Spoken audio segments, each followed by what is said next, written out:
kesempatan untuk kami boleh duduk diam mendengar firman-Mu. Biar Engkau berikan kepada kami hati seorang Maria yang mau duduk diam di bawah kaki-Mu ya Bapa, mendengar suara-Mu, mendengar pesan-Mu, mendengar firman-Mu. Roh Kudus, Engkau yang menjadi guru agung bagi setiap kami, tuliskan setiap kebenaran firman ini di dalam loh hati kami, sehingga firman yang kami dengar menjadi dasar dan kekuatan bagi rumah kerohanian kami, sehingga rumah kerohanian kami dibangun di atas batu, yaitu firman Tuhan, batu karang yang teguh. Dan kami percaya ketika bangunan rohani kami dibangun di atas batu karang yaitu firman Tuhan, apapun yang terjadi di dalam kehidupan kami, badai apapun yang menerpa kami, krisis apapun yang menerpa kami tetap berdiri kuat, kami tetap hidup bersama Engkau, dan bahkan hidup kami akan lebih lagi memuliakan nama Tuhan. Dan kami percaya ketika kami berdiri di atas batu karang yaitu firman Tuhan, kami percaya ada pemeliharaan yang sempurna dari Allah Bapa di dalam kehidupan kami hari demi hari. Bapa, terima kasih, berfirmanlah kepada kami siap untuk mendengar dan menjadi pelaku firman. Pakai hamba-Mu Bapaknya sebagai alat, tidak lebih daripada itu. Jamah hati ini itu tidak mencuri kemuliaan Tuhan. Biar roh hikmat Kau berikan bagi hamba, biar Roh Kudus yang memberikan pengajaran di dalam perenungan firman pada pagi dan siang ini, sehingga betul-betul Roh Kudus yang menjadi guru agung kami, yang menyingkapkan pewahyuan bagi kami semua, sehingga kami boleh mengerti dan memahami kebenaran firman yang sesungguhnya dalam kehidupan kami. Sebab kami percaya kami mau mendengar firman yang mengajar kami untuk kami bertumbuh dan berbuah dalam kehidupan kami. Sebab kami percaya ketika kami berbuah firman Tuhan, apapun yang terjadi, apapun yang kami alami, buah firman itu tetap akan manis, tetap akan menjadi berkat dimanapun kami berada, dan bahkan akan banyak orang untuk mengejar, untuk memetik buah dari kehidupan kami dimanapun kami berada. Terima kasih Bapa, berfirmanlah, urapi hamba-Mu, kuduskan hamba-Mu yang hina dina ini, sehingga layak menjadi alat yang daripada Engkau. Di dalam nama Yesus hamba berdoa, amin. Terima kasih dalam Tuhan. Saya kembali melanjutkan seri khotbah saya yaitu dari Injil Yohanes pasal 16. Kita memasuki poin yang keempat, yaitu mengaruniakan. Dan kita akan kembali membaca firman Tuhan, yaitu dari Yohanes pasal 3 ayat 16. Demikian firman Tuhan. Karena begitu besar kasih Allah akan dunia ini, sehingga Ia telah mengaruniakan anak yang tunggal, supaya setiap orang yang percaya kepadanya tidak binasa, melainkan beroleh hidup yang kekal. Nah, sudah yang kasih dalam Tuhan, bacaan Yohanes 3:16, di mana poin yang keempat yaitu mengaruniakan. Dan di dalam poin keempat ini kita melanjutkan, yaitu tema khotbah perjinahan rohani. Apa itu yang disebut perjinahan rohani? Sebab waktu yang lalu saya berkhotbah, saya sampaikan tentang perjinahan badani, perjinahan lahiriah. Dan sekarang kita melihat perjinahan rohani itu apa. Nah, saudara yang kasih dalam Tuhan, seringkali tanpa sadar kita terjebak dalam perjinahan rohani. Ini sesuatu alarm, ini sesuatu pesan untuk saudara dan saya, hati-hati supaya posisi kita jangan terjebak dalam hal ini. Karena seringkali kita terkonsep, kita hanya tahu tentang perjinahan secara badani, yaitu hubungan persetubuhan laki-laki dan wanita. Nah, sekarang kita melihat apa itu yang disebut perjinahan rohani. Sering ini terjadi tanpa sadar di dalam kehidupan kekristenan. Bahkan ada banyak orang Kristen terjebak untuk hal ini. Nah, saudara, kita tadi sudah baca Yohanes 3:16. Sekarang saya akan baca kembali, yaitu Ibrani pasal 10 ayat 29. Ibrani pasal 10 ayat 29. Ibrani pasal 10 ayat 29. Betapa lebih beratnya hukuman yang harus dijatuhkan atas dia yang menginjak-injak anak Allah, yang menganggap najis darah perjanjian yang menguduskannya, dan yang menghina roh kasih karunia. Saudara, di dalam Ibrani 10 ayat 29 ini dikatakan yang menginjak-injak anak Allah, yang menginjak-injak anak Allah. Siapa yang menginjak-injak anak Allah? Apa arti menginjak-injak anak Allah? Kalimat menginjak-injak di sini artinya sudah sama dengan menghina atau tidak menghargai pribadi Yesus Kristus sebagai Tuhan dan Juru Selamat. Artinya tidak menghargai atau menghina atau tidak menghargai anak Allah di dalam kehidupan kita sebagai seorang Kristen. Seringkali terjadi hal ini, saudara. Karena seringkali kita percaya Yesus, kita mengasihi Yesus, dan kita jadikan Dia sebagai Tuhan dan Juru Selamat. Tetapi faktanya seringkali tanpa sadar kita tidak menghargai anak Allah. Kita bahkan menghina anak Allah dengan perkataan atau dengan sikap kita yang menunjukkan ketidakpercayaan kita kepada Dia. Seringkali ini terjadi, saudara. Ketika kita punya masalah, kita bergumul dalam doa, Tuhan tolong saya dan lain sebagainya. Lalu setelah kita berdoa, tentu kita minta pertolongan Tuhan. Dan ketika kita berdoa, kita percaya Tuhan akan tolong kita, Tuhan akan buka jalan buat kita. Tapi pada faktanya, ketika masalah pergumulan belum Tuhan jawab, ketika faktanya masalah belum Tuhan selesaikan, seringkali tanpa sadar kita bersungut-sungut, seringkali kita tanpa sadar mencari pertolongan lain, atau berpikir dengan kekuatan manusia kita, mengandalkan kekuatan manusia. Itu sama dengan menghina dan tidak menghargai anak Allah. Hati-hati, saudara. Kita jangan terjebak seperti itu. Mungkin secara nyata kita nggak berani menghina anak Allah.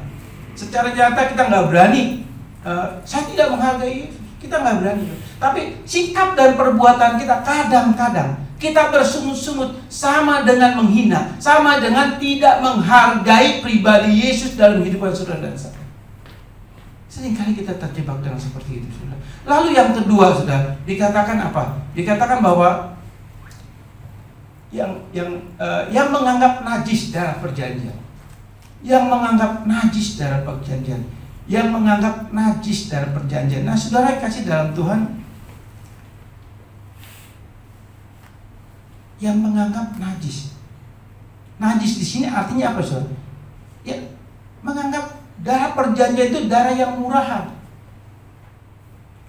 darah yang tidak ada artinya. Padahal kita tahu Yesus Kristus mati di atas kayu salib. Dia mencucurkan darahnya selama 9 jam tergantung di atas kayu salib. Selama 9 jam kedua tangan yang terpaku, kedua kaki yang terpaku, kepala dengan mahkota duri yang tajamnya kurang lebih panjang 7 cm sampai 12 cm menancap di kepala Yesus. Punggung yang habis tinggal tulang karena cambukan bola-bola besi yang diterima ketika dia dianiayai oleh tentara Romawi. Penderitaannya amat sangat, darah terus bercucur. Dan darah itu, saudara tahu, darah itu yang menebus saudara dan saya. Darah itu yang menebus maut itu. Darah itu sebagai alat pembayar untuk membayar maut yang seharusnya saudara dan saya mati kekal karena dosa. Dan seringkali darah itu kita tidak hargai. Seringkali darah itu kita anggap murahan. Dengan cara hidup kita tidak dalam pertobatan. Terus kita hidup dalam dosa dan dosa. Kita hidup dalam ketidakbenaran. Kita berkompromi dengan dosa. Sama dengan saudara dan saya tidak menghargai dan menganggap darah itu murahan. Hati-hati, saudara. Lalu selanjutnya, saudara, saya nggak bisa jelaskan secara detail, saudara, karena waktu ya, saudara. Tapi saya kasih detail, garis besar seperti itu, saudara. Nah, nanti kalau sudah mau lebih jelas kita bisa sharing secara pribadi. Selanjutnya dikatakan apa? Dan yang menghina roh kasih karunia. Roh kasih karunia di sini menunjuk kepada Roh Kudus, pribadi Allah yang ketiga. Artinya apa, saudara? Menghina di sini sama juga melecehkan Roh Kudus yang ada di dalam hati kita.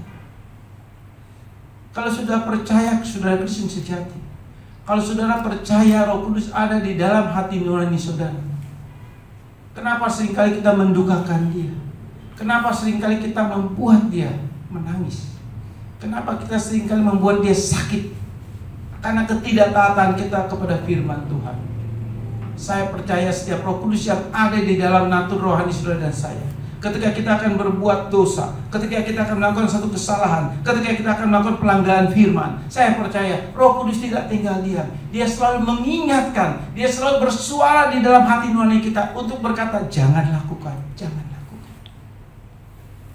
Tapi faktanya seringkali kita bablas lakukan itu. Berapa kali dalam satu minggu saudara mendukakan Roh Kudus dengan tidak mentaati firman, tapi lebih banyak kita mengikuti segala hawa nafsu dan keinginan natur daging kita yang berdosa. Itu sama dengan menghina Roh Kudus, sama dengan melecehkan Roh Kudus yang hadir di dalam hati nurani kita. Roh Kudus dikirim secara spirasi oleh Bapa dan Anak. Itu ditaruh permanen di dalam hati nurani saudara dan saya, dan itu tinggal tetap selamanya. Karena apa? Karena Dia pilih kita sebagai orang pilihan yang percaya.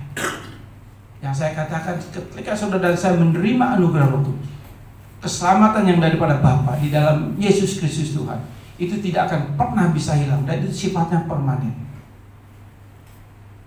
Bukan konteks dalam sekali selamat tetap selamat. Itu adalah paham dari antinomanianisme yang seringkali digembar-gemborkan oleh pengajian hyper grace. Itu hal yang sesat, saudara. Tapi yang saya maksud keselamatan di sini adalah keselamatan dari Bapa. Seorang yang menerima anugerah keselamatan tidak akan pernah mendukakan Roh Kudus. Dia akan selalu sadar dan akan selalu berusaha untuk menyenangkan Roh Kudus. Walaupun mendukakan Roh Kudus bisa terjadi di dalam kehidupan saudara dan saya, termasuk pada diri saya sendiri, bisa itu terjadi, saudara. Tetapi saya percaya durasi itu akan makin lama makin berkurang. Tidak akan pernah terus-menerus kita lakukan itu, saudara. Walaupun sekali-kali kita bisa lakukan itu, saudara. Nah, saudara yang kasih dalam Tuhan. Jadi Ibrani 10 ayat 29 dikatakan betapa lebih beratnya hukuman yang harus dijatuhkan atas dia.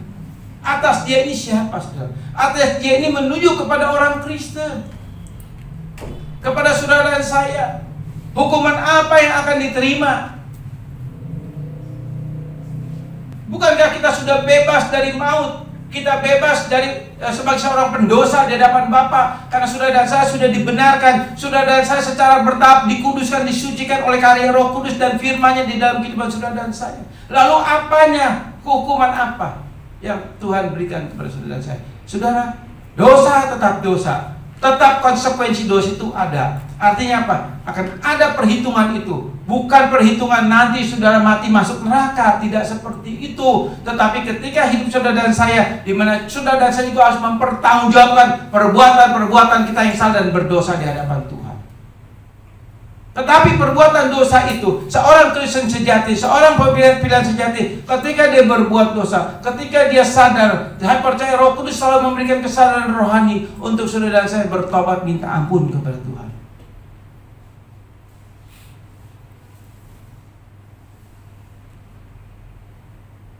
Cek diri kita, saudara dan saya masing-masing. Ketika saudara dan saya berbuat dosa, ada nggak kesadaran rohani kita bertobat? Sebab Roh Kudus terus menuntut kita untuk bertobat. Nah, hukuman di sini artinya apa? Ketika saudara dan saya mengeraskan hati saudara dan saya, terus hidup melakukan dosa, itu akan ada penghukuman. Artinya apa? Ada perhitungan yang Allah berikan kepada saudara dan saya. Dia akan hajar kita. Dia akan pukul kita. Supaya apa? Supaya kita bertobat, merendahkan diri kita, merendahkan hati kita. Tuhan, ampuni saya. Tapi kalau saudara tidak mengeraskan hati, hukuman itu tidak akan pernah terjadi. Tuhan menghukum kita karena dosa kita, karena Dia mengasihi kita. Tuhan menghukum dosa kita agar Tuhan karena sayang kepada saudara dan saya, agar kita bebas dari kutuk dosa itu sendiri. Sekali lagi saudara, Kristen sejati, dia bisa jatuh dalam dosa ekstrim, tetapi dia pasti akan bertobat. Itu pasti. Tapi kalau Kristen palsu, ketika dia jatuh dalam dosa ekstrim, dia tidak akan pernah bertobat. Dia terus menikmati itu dan hidup bukan di dalam pertobatan. Sebab di dalam surah 1 Yohanes dikatakan, kalau kita sadar kita manusia berdosa, Allah suka akan kesadaran kita itu. Dan kesadaran itu datang daripada Roh Kudus yang mengingatkan saudara dan saya. Siapa yang menginjak anak Allah, siapa yang menganggap najis darah perjanjian, siapa yang menghina roh kasih karunia atau menghina Roh Kudus, yaitu seorang Kristen yang mendua hati. Tadi saya jelaskan tentang posisi kita sebagai seorang Kristen atau seorang Kristen sejati bisa melakukan dosa ekstrim dan lain sebagainya. Tetapi juga ini terjadi kepada seorang Kristen yang mendua hati. Kenapa apakah orang Kristen yang sejati bisa mendua hati? Bisa. Dan ini sering terjadi juga dalam kehidupan kita sebagai orang-orang percaya.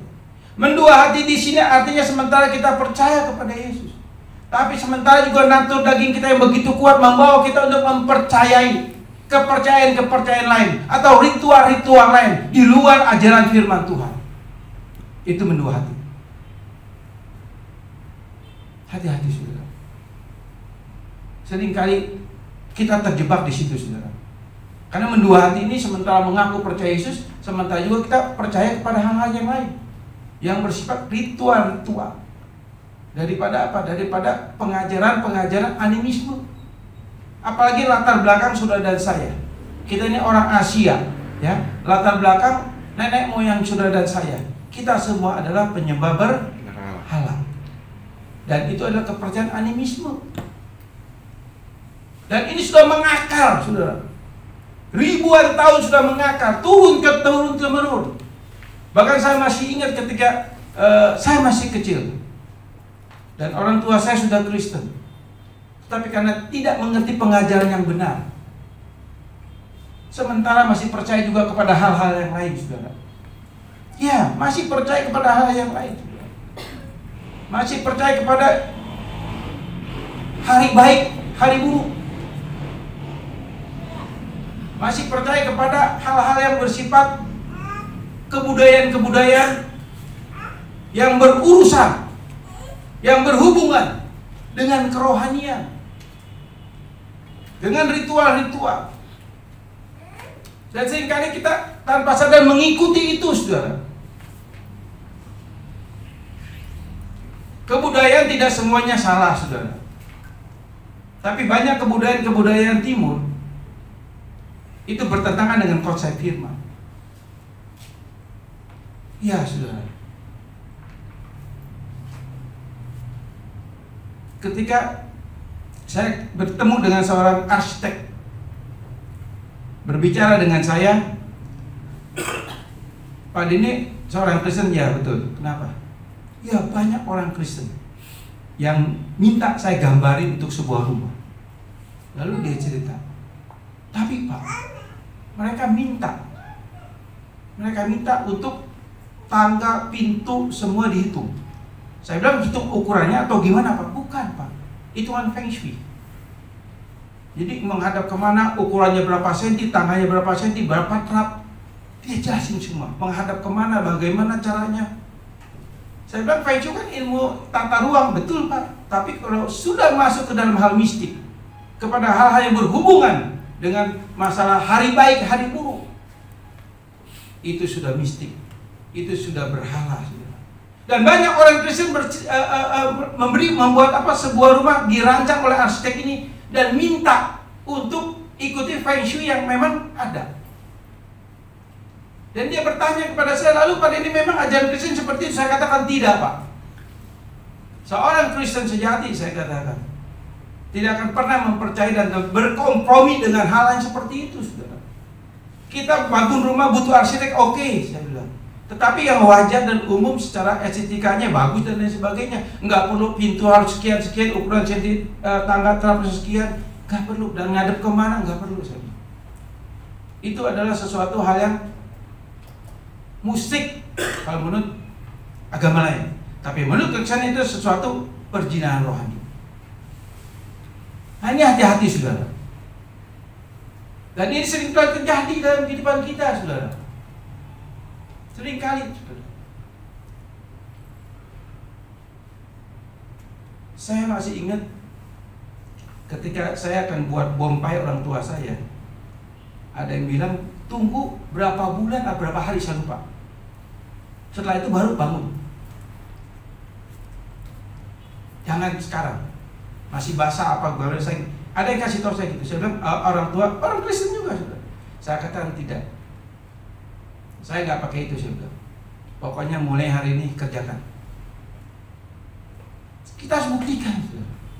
Kita jangan mendua hati, saudara. Sekarang sebab ada banyak ritual-ritual yang membawa kita ke dalam jurang pemisah antara Tuhan dan kita, saudara. Dan ritual-ritual itu sebetulnya adalah trik-trik daripada roh jahat untuk saudara dan saya melakukan dosa yang pasif dalam kehidupan saudara dan saya. Dan seorang Kristen seperti ini yang bisa dikatakan menghina, menginjak-injak anak Allah. Yang sama juga menghina, menginjak-injak atau menganggap najis darah perjanjian. Saudara tahu darah perjanjian itu apa, saudara? Darah perjanjian itu apa, saudara? Setiap bulan minggu pertama kita mengadakan perjamuan kudus. Dan kita mengingat akan pengorbanan kasih Tuhan dalam kehidupan saudara dan saya. Bahkan setiap perjamuan kudus kita terlibat dan kita diutus untuk menjadi saksi Kristus di mana kita berada. Jadi perjamuan kudus ini menceritakan, menggambarkan bagaimana kasih Allah kepada kita, di mana Dia mengaruniakan anak yang tunggal untuk mati di kayu salib menebus saudara dan saya. Dan dengan darahnya saudara dan saya menerima pengampunan dosa. Dengan darahnya saudara dan saya menerima pembenaran dari Allah. Dengan darahnya saudara dan saya disucikan, dikuduskan secara bertahap dari hari demi hari. Apakah darah yang mahal dan kudus ini kita mau lecehkan? Darah yang mengikat dan menebus saudara dan saya.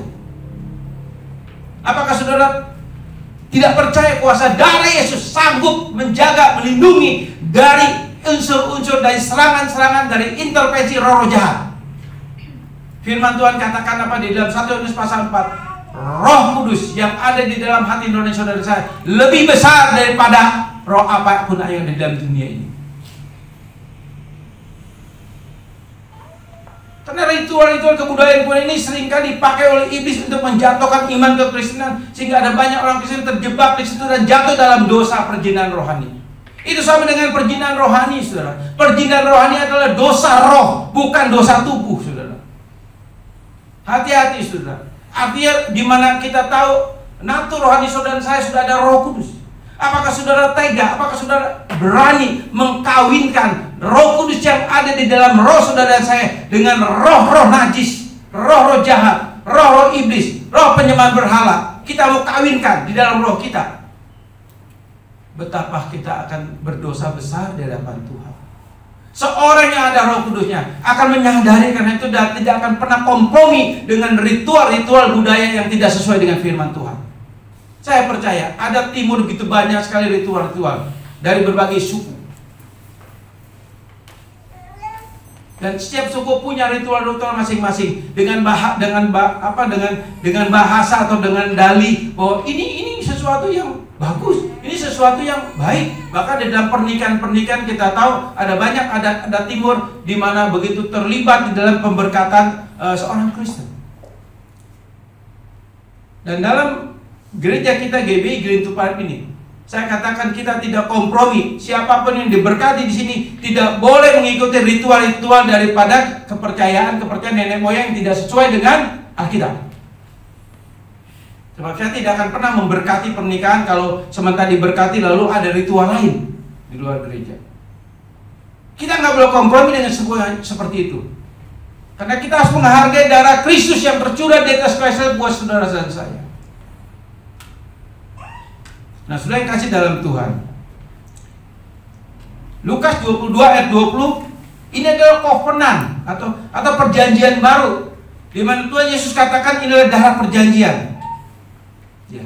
Dan itu setiap bulan minggu pertama kita rayakan, kita peringati darah perjanjian yang dicurahkan bagi saudara dan saya. Darah perjanjian baru yang dimeteraikan oleh darah Yesus. Artinya darah inilah yang menembus saudara dan saya dari kematian kekal, saudara. Dan darah Yesus adalah darah yang begitu kudus, begitu agung, begitu mulia, yang dimeteraikan buat saudara dan saya. Dan meterai itu kekal adanya, permanen adanya di dalam kehidupan saudara dan saya. Saudara, covenant atau perjanjian baru di dalam Lukas 22:20 ini itu disertai dengan apa? Dengan 10 perintah Allah. 10 perintah Allah ini sebagai syarat yang terikat dalam perjanjian itu. Saudara dan saya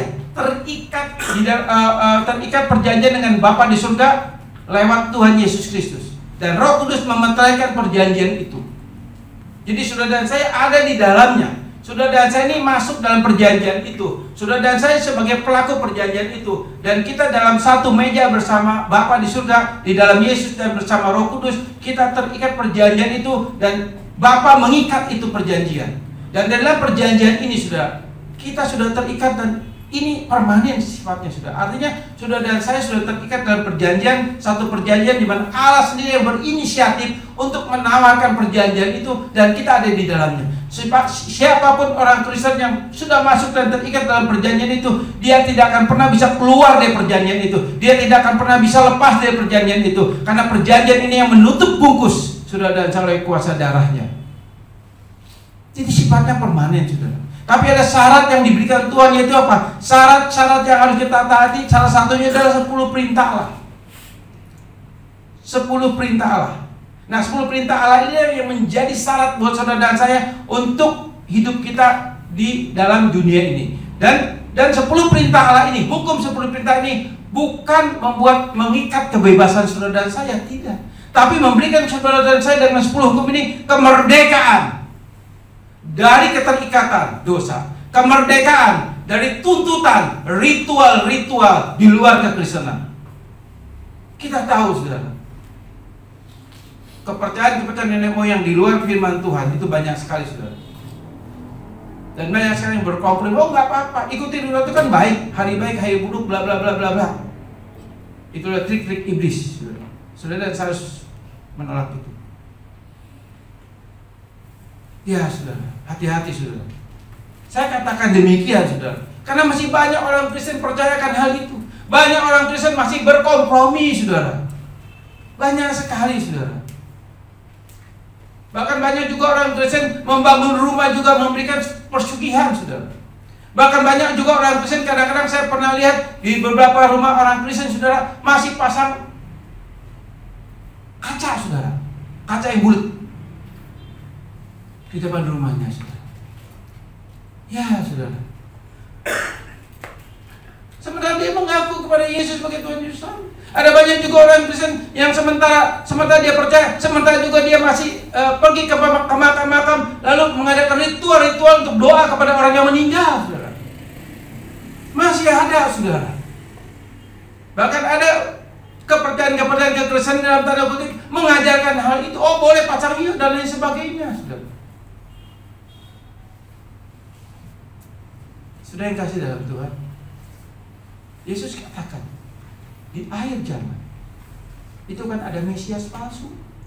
Di akhir zaman akan ada guru palsu, nabi palsu. Nah, Mesias palsu, guru palsu, nabi palsu itu adanya di mana? Ada di gereja. Ada di gereja. Apa yang dia jual, apa yang dia tawarkan? Firman Tuhan yang dimanipulasi, yang dikawinkan dengan ajaran-ajaran nenek moyang. Berkompromi dengan ajaran-ajaran nenek moyang. Saya katakan saudara, ini perjinaan rohani saudara. Kalau masih ada yang lakukan itu di sini, mulai saat ini engkau bertobat dan tolak untuk semuanya itu.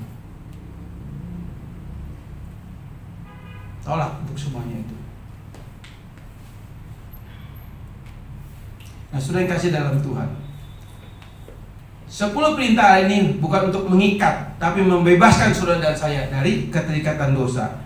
Karena ketika kita menjadi pelaku hukum Taurat, itu kita dan saya sebetulnya secara bertahap sedang dibebaskan dari keterikatan dosa.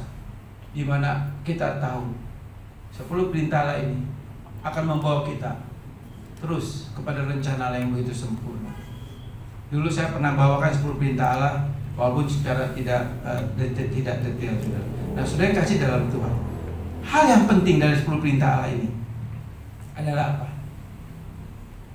Hukum pertama dan kedua itu dengan sangat jelas sekali.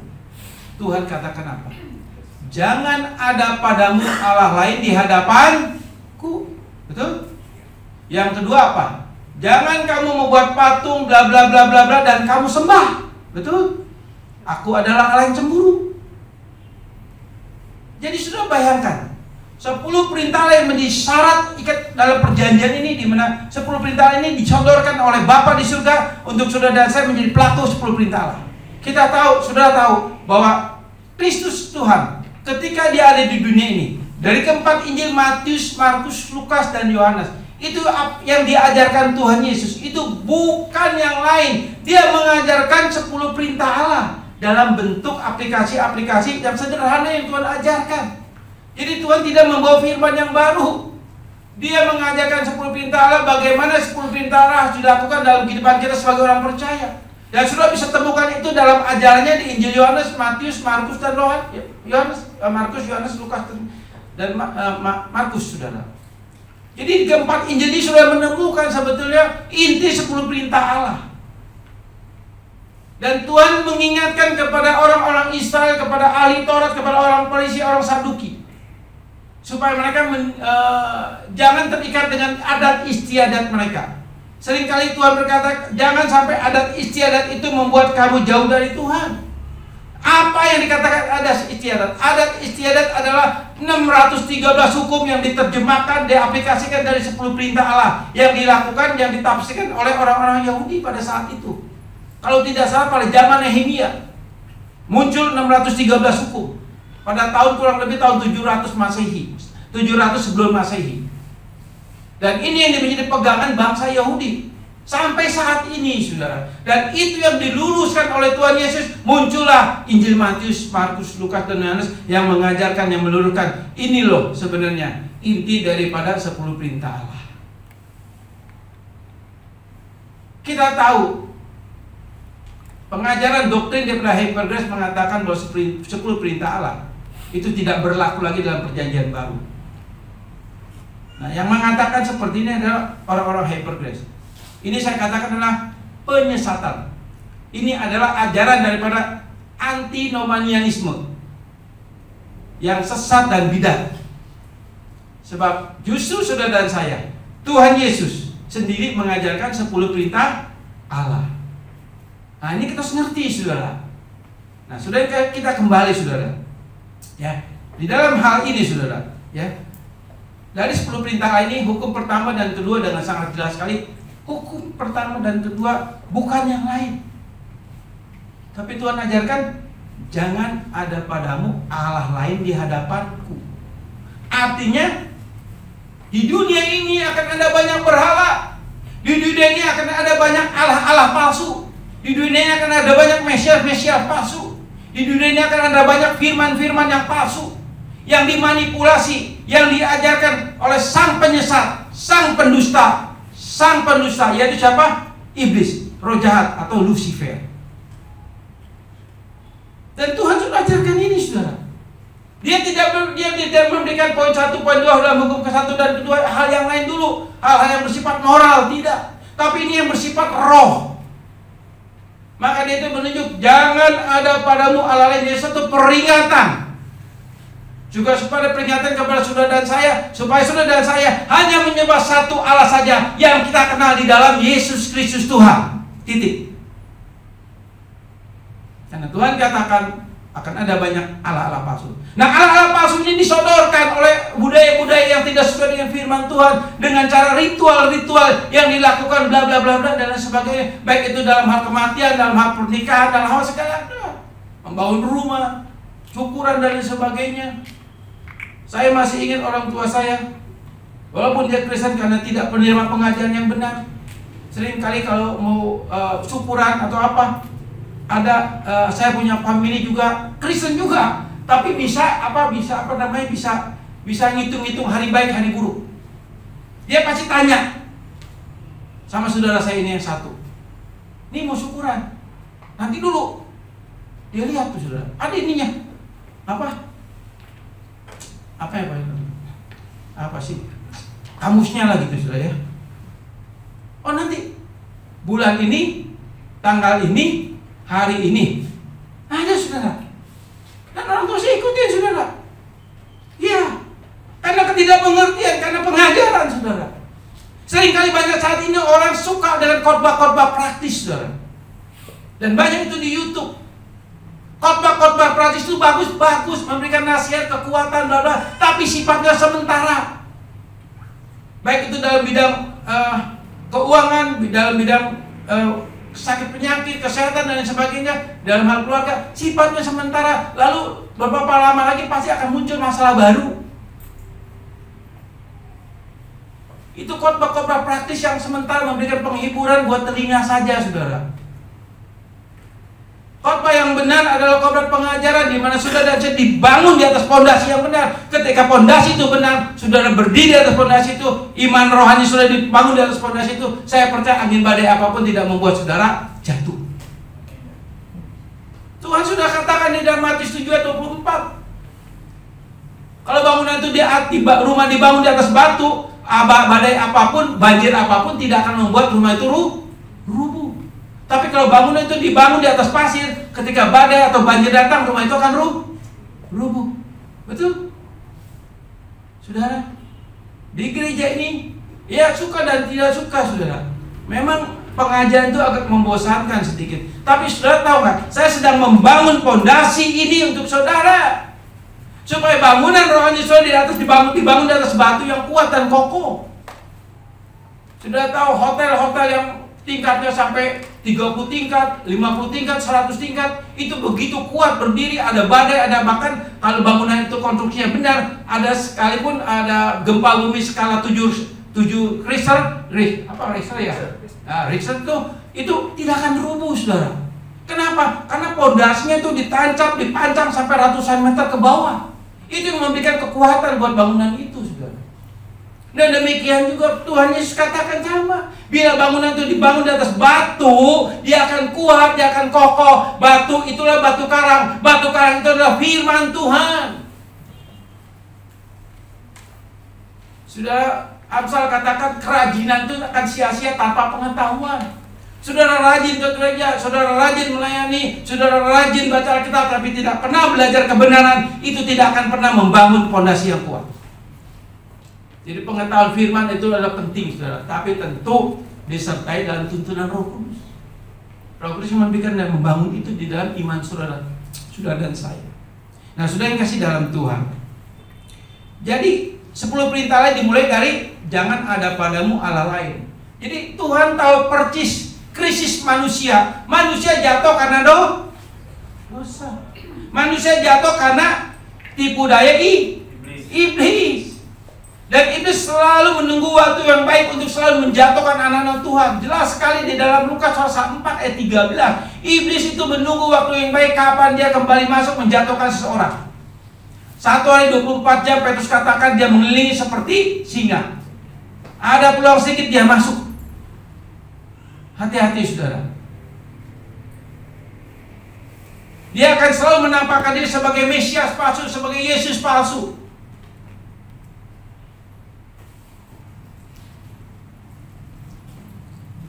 Saudara, ini hal yang sangat penting dan sangat serius, saudara.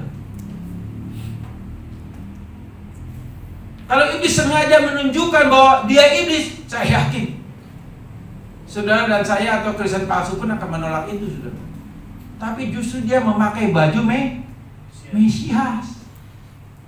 Dia pakai asosioris firman Tuhan. Ini yang bahaya. Dan banyak ini sudah masuk ke gereja-gereja, saudara, yang mengajarkan pengajaran yang kompromi dengan dosa. Contohnya tadi saya katakan salah satunya adalah doktrin hyper grace. Dan ada banyak doktrin-doktrin lain yang menyesatkan, saudara. Dan semua menjual firman Tuhan. Tapi saudara dan saya, kita tahu GBI Grand Tupai mengajarkan kemurnian firman yang benar. Walaupun saudara dan saya capek belajar, kayaknya di telinga ini bosan, saudara. Tapi kerinduan saya membangun ini, saudara, supaya saudara Tiklat berdiri di atas pondasi yang benar. Saya berharap bagi kepada anak-anak muda di tempat ini. Ayo bangkit, jadi generasi baru.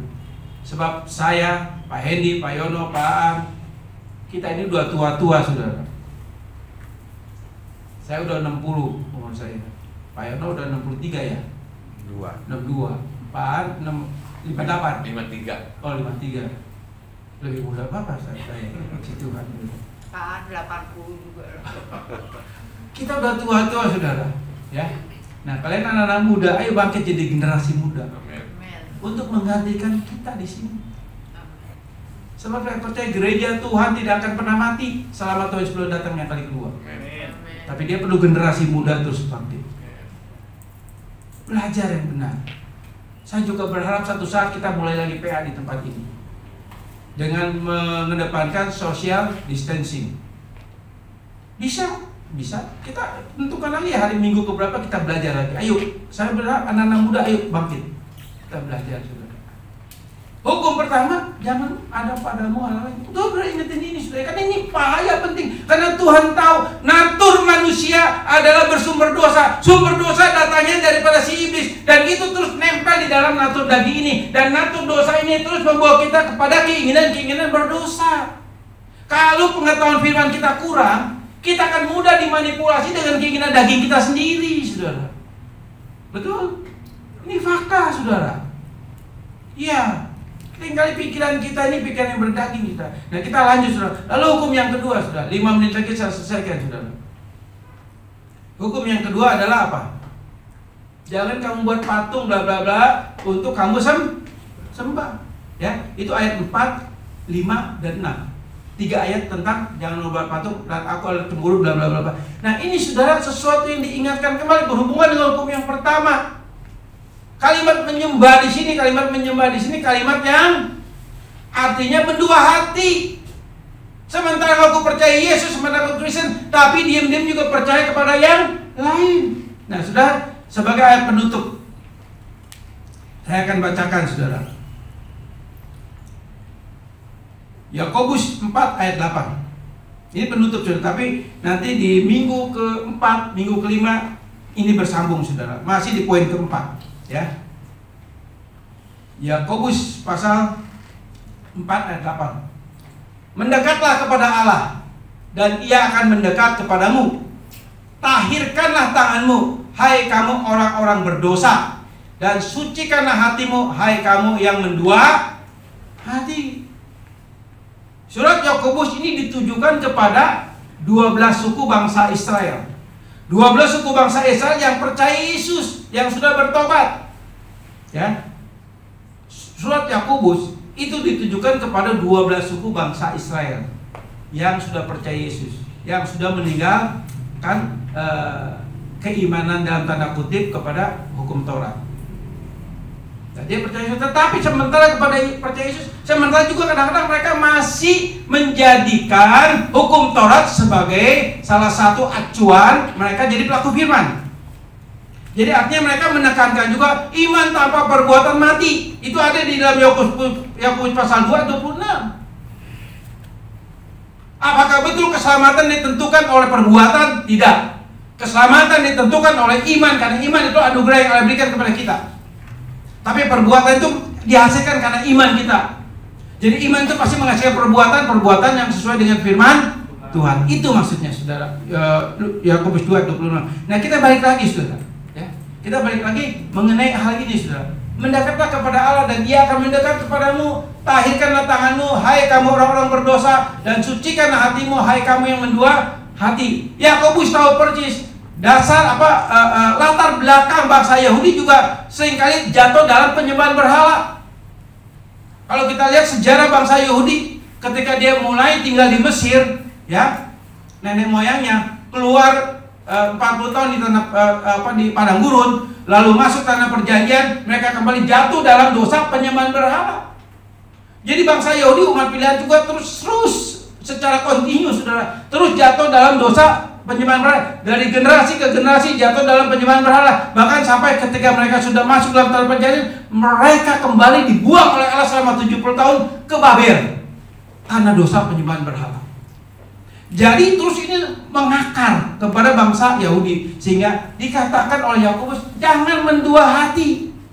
Mendua hatinya, sementara percaya pada Yesus, kamu juga percaya kepada kepercayaan nenek moyang kamu, warisan daripada ketika mereka tinggal di Mesir selama 430 tahun. Nah, nggak bedanya dengan saudara dan saya, kita juga adalah keturunan-keturunan yang nenek moyang kita penyembah berhala, betul? Ini fakta. Dan ini terus turun-menurun, diturunkan. Bahkan sampai sekarang juga ada banyak gereja-gereja berkompromi dengan kebudayaan-kebudayaan yang tidak sesuai konsep firman. Walaupun dengan dalil, oh ini baik, ini gini. Tidak ada ritual. Siapa bilang? Firman Tuhan katakan, jangan kompromi, jangan ada padamu Allah lain di hadapanku. Jadi hukum pertama dan kedua itu berhubungan dengan perzinahan rohani. Tuhan gak mau itu terjadi buat saudara dan saya. Dan itu sangat menyakiti Roh Kudus yang ada di dalam hati nurani saudara. Sebab perzinahan rohani adalah dosa roh yang saudara dan saya lakukan. Iblis jatuh dalam dosa, itulah dosa roh. Dosa berasal daripada dunia roh, bukan dunia manusia. Ketika manusia pertama ada di Taman Eden, manusia jatuh karena dosa daripada perbuatan si Lucifer yang memanipulasi firman.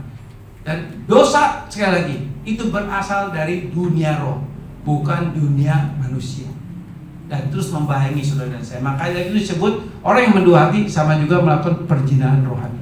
Belum selesai saudara renungan kita di poin keempat ini. Di minggu keempat nanti saya akan lanjutkan perzinahan rohani ini. Kan ini penting kita belajar bersama-sama. Saya percaya Roh Kudus yang menjadi guru agung buat saudara dan saya. Dan saya undang untuk saudara bangkit berdiri, pemusik naik ke atas.